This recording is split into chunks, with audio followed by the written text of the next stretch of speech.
So I'm going to invite you to take a nice deep breath, please.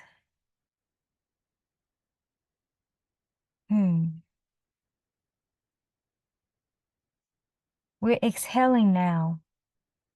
We're not waiting to exhale. We're not postponing the fulfillment that is present in this moment. There's no need to wait to breathe. No need to wait to give a sigh of relief. Because everything is available to you in the now. You can release and let go of the things that are not to your highest benefit. You don't have to wait to celebrate.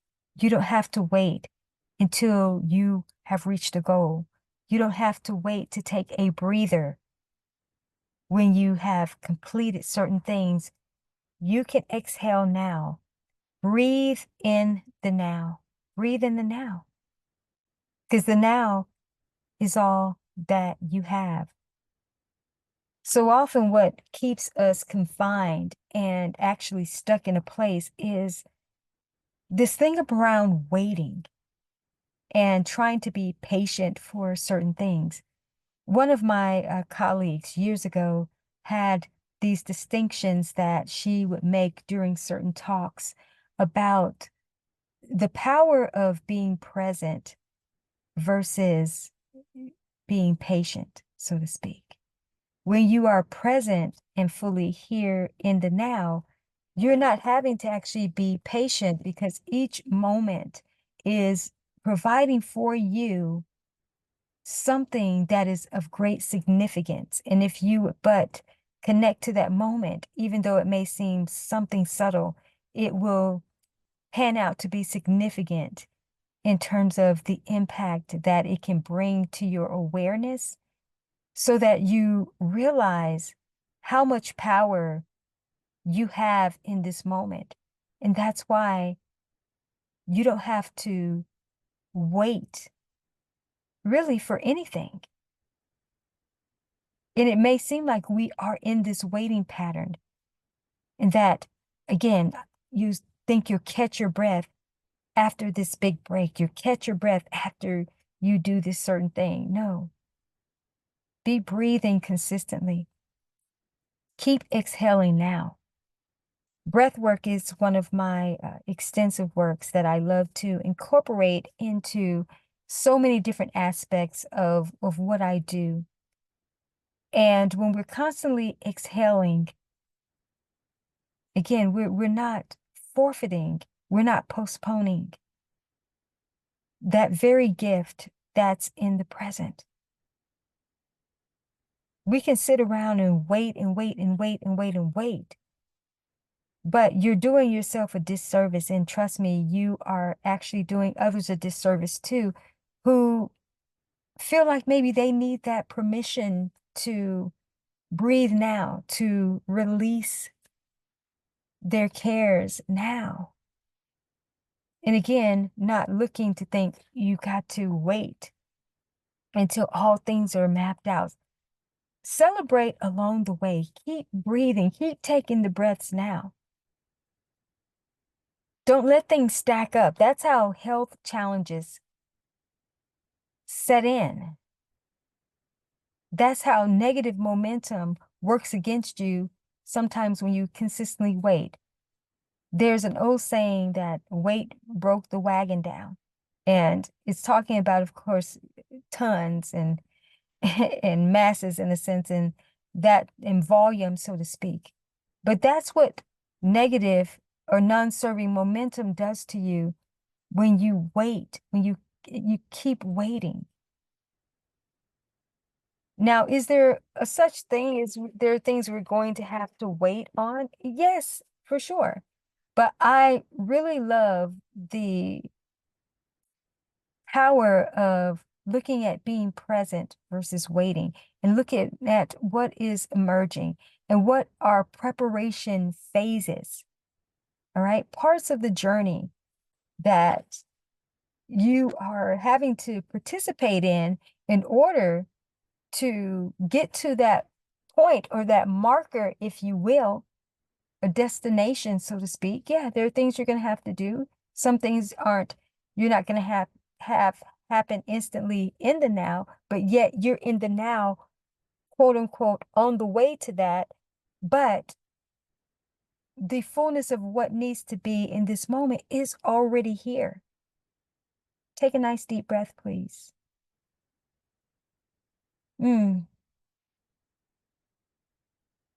Yeah, breathe that now. Exhale now. Don't wait. There are subtle ways that things can happen for you. Some things just will take longer than others. If you are desiring to get a certain degree, that's going to take you a few years and you feel like, oh, I got to put in the work to do this. And yes, you do. But along the way, you can be breathing. And what are some short-term achievements that can take place? Can you get a certification in that area? Can you get an associate's degree in that area as you're working towards your bachelor's and then possibly eventually your master's, right? If you want to write a book, instead of having to sit down and write a big book, why don't you write a mini book, a micro messenger, a chapter that would be in your bigger book, and just create a publication around that? Become published first. Maybe you publish a journal or a tips book, a shorter version of the publication, but you don't have to wait to breathe after you've published this big book. What can you be doing along the way? Sometimes we have to rethink and reframe, reposition our audacious goal agenda and see that there are things along the way that you can be experiencing while you're waiting to get maybe a name brand, fashion, name brand fashion, so to speak.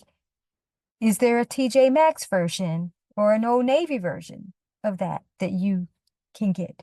What are you doing along the way? All this waiting to be fulfilled. You don't have to wait until it's the big end all be all, so to speak. Again, breathe now, celebrate now, do what you can in the now. Don't postpone your joys. My great friend and colleague and was my first life and career coach, Jenny Kravitz, would say, don't postpone your joy. There's so much power in the present moment. And if you want to learn more about cultivating the practice of exhaling now and not postponing your joy and being present with the power of the now and understanding how you can keep cultivating these different experiences of fulfillment along the way. And also, if you want to learn more about grounding the power of the present moment, there are resources below in the description that you can explore. And just know that this very moment already has the fulfillment that is enough for the now, that will help to build momentum to your next now. And you keep gaining ground, you're going to be where it is that you want to be. You're going to be achieving that which you want to achieve on a grander scale. But what can you do in the now? Take a deep breath, please. And I send you away with much love and many blessings. Don't forget to be present and don't forget to breathe. Exhale now.